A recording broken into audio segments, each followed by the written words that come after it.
Hello friends, आज का topic है हेयर फॉल। कौन नहीं चाहता कि हमारे बाल घने हों, लंबे हों और मजबूत हों। क्या आप जानते हैं कि हमारे स्कैल्प में कितने बाल होते हैं?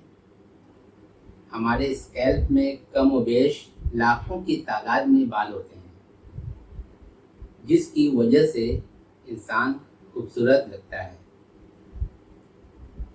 जब कभी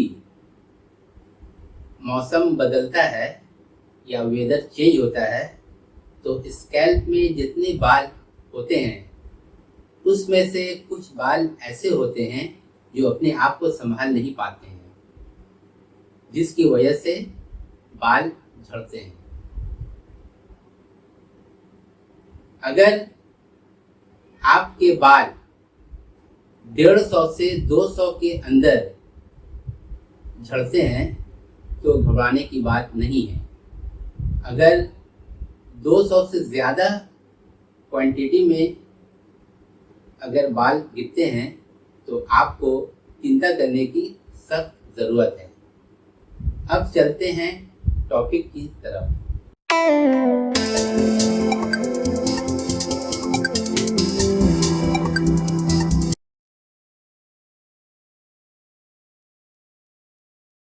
हेयर फॉल का फर्स्ट रीज़न जो है वो है एंग्जाइटी यानी तनाव। तनाव से क्या होता है? तनाव से होता है कि हमारे जिस्म में एक नेगेटिव एनर्जी क्रिएट होता है जो हमारे बॉडी के साथ साथ हमारे बालों के जड़ों को आहिस्ता आहिस्ता डैमेज करना शुरू कर देता है, जिसकी वजह से ये प्रॉब्लम क्रिएट होती है। सेकेंड रीज़न है हेरिडिटरी यानी जेनेटिक।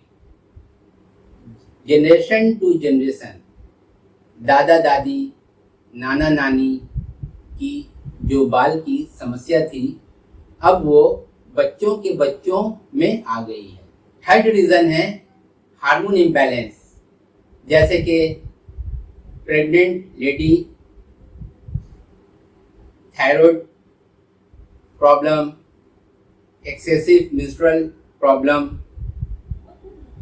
मेनोपॉज की वजह से भी बाल झड़ते हैं। फोर्थ रीज़न है अगर किसी का इम्यून सिस्टम बहुत वीक है तो उसके बाल के जो हेयर फॉलिकल्स होते हैं वो बहुत ज़्यादा वीक हो जाते हैं, जिसकी वजह से बाल झड़ना शुरू होता है।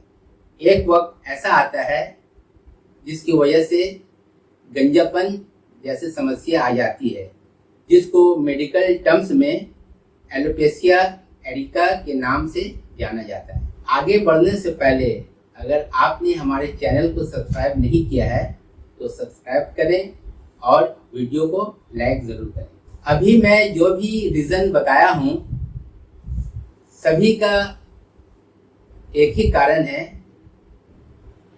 विटामिन डिफिशियंसी, मिनरल डिफिशियंसी और प्रोटीन डिफिशियंसी।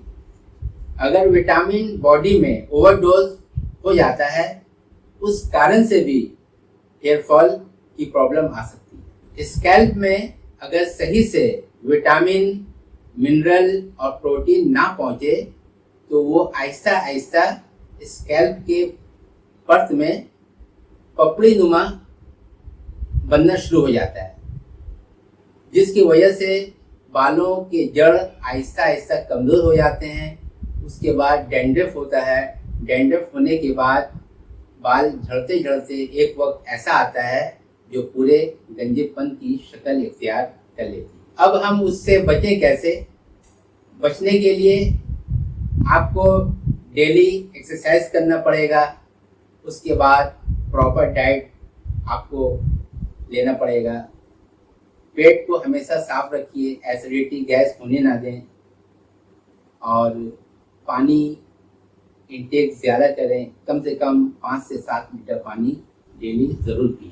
अब आते हैं मेडिसिन की तरफ। मेडिसिन बताने से पहले अगर आप हमसे कंसल्ट करना चाहते हैं तो स्क्रीन पे दिए हुए नंबर पर कंसल्ट कर सकते हैं, क्योंकि आपके सिम्टम के हिसाब से मैं आपके लिए कॉन्स्टिट्यूशनल मेडिसिन सिलेक्ट कर पाऊँ और साथ में एक इफेक्टिव हेयर ऑयल बता पाऊँ।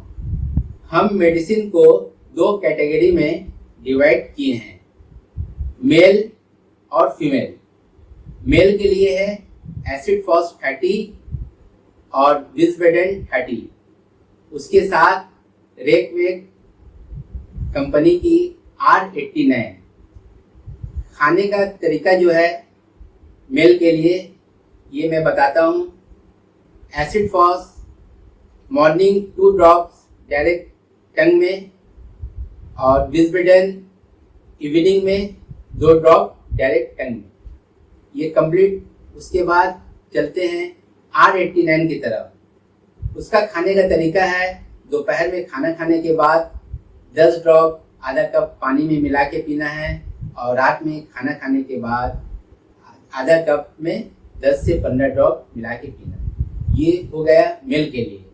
फीमेल के लिए 2 मेडिसिन है, एक है सीपिया 30 और दूसरी मेडिसिन का नाम है विज़बेडेन 30 और उसके साथ साथ रेकवेक कंपनी की R89। फीमेल में खाने का तरीका है मॉर्निंग में सीपिया 2 ड्रॉप्स डायरेक्ट जिब में और शाम को विज़बेडेन 2 ड्रॉप्स डायरेक्ट जिब में।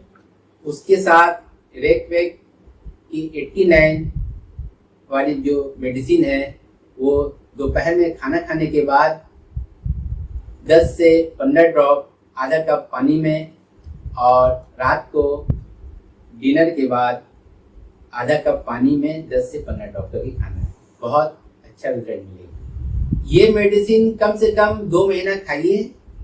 उसके बाद अगर कोई प्रॉब्लम आता है तो हमारे स्क्रीन पे दिए हुए नंबर पर कंसल्ट करें, फिर डिटेल मैं आपको बता दूँ।